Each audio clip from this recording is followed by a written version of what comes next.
TDP కూటమి ప్రభుత్వంలో దళితులకు తీవ్ర అన్యాయం జరుగుతున్నా ఆ పార్టీ అధినేత చంద్రబాబు పట్టించుకోవటం లేదని జై భీమరావు భారత్ పార్టీ అధ్యక్షుడు జడ శ్రవణ్ కుమార్ ధ్వజమెత్తారు. కూటమి ప్రభుత్వంలో దగా పడిన దళిత మహిళలు బాధితులతో కలిసి విజయవాడలోని అంబేద్కర్ స్మృతివనం దగ్గర ఆందోళనకు దిగారు జడ శ్రవణ్.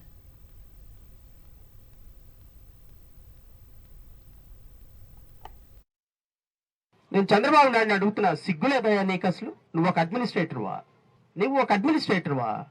నువ్వు రిఫార్మ్స్ గురించి మాట్లాడతావా? నువ్వు 45 సంవత్సరాల ఇండస్ట్రీయా?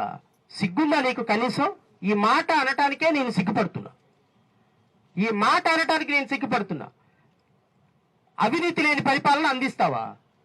ఈ రాష్ట్రంలో మద్యాన్ని ఎవరైనా ఎక్కువ రేటుకి అమ్మినా, లేకపోతే ఏదైనా ఇసుకని మాఫియాని చేసినా, లేకపోతే మైనింగ్ మాఫియా చేసినా, ట్రాన్స్పరెన్సీ, హానెస్టీ, ఇంటెగ్రిటీ, ఈ మూడు నీ ప్రభుత్వానికి 3 పట్టుకొమ్మలా?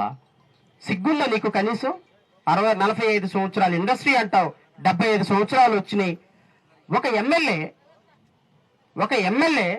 అది కూడా తెలుగుదేశం పార్టీకి సంబంధించినటువంటి ఎమ్మెల్యే, నేను ఒక ఎంపీకి 5 కోట్ల రూపాయలు డబ్బులు ఇచ్చాను, ఇదిగో ఈ స్టేట్మెంట్, బ్యాంక్ స్టేట్మెంట్ ఇస్తే కనీసం ఆ ఎమ్మెల్యే మీద, ఎంపీ మీద చర్యలు లేని డబ్బులు నువ్వెందుకు ఇచ్చావు, డబ్బులు వాడెందుకు తీసుకున్నాడు అని కనీసం ఎమ్మెల్యే మీద చర్యలు లేని నీదొక పార్టీ, నువ్వు ఒక నాయకుడివి, నీదొక హానెస్టీ,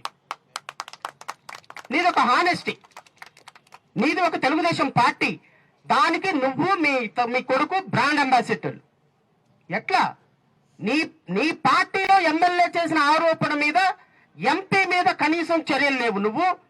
నువ్వు నీ సామాజిక వర్గానికి దోచిపెట్టకుండా ఉంటావా? నువ్వు ఇన్ని వేల కోట్ల రూపాయలు, లక్షల కోట్ల రూపాయలు అప్పులు చేసి రాష్ట్రాన్ని బాగు చేస్తావా? ఇంకా నువ్వేమి చర్యలు తీసుకుంటావా వేమన సతీష్ మీద? నీ ఎమ్మెల్యే ఆరోపణ చేసినటువంటి ఎంపీ మీద దిక్కు దివానం లేదు.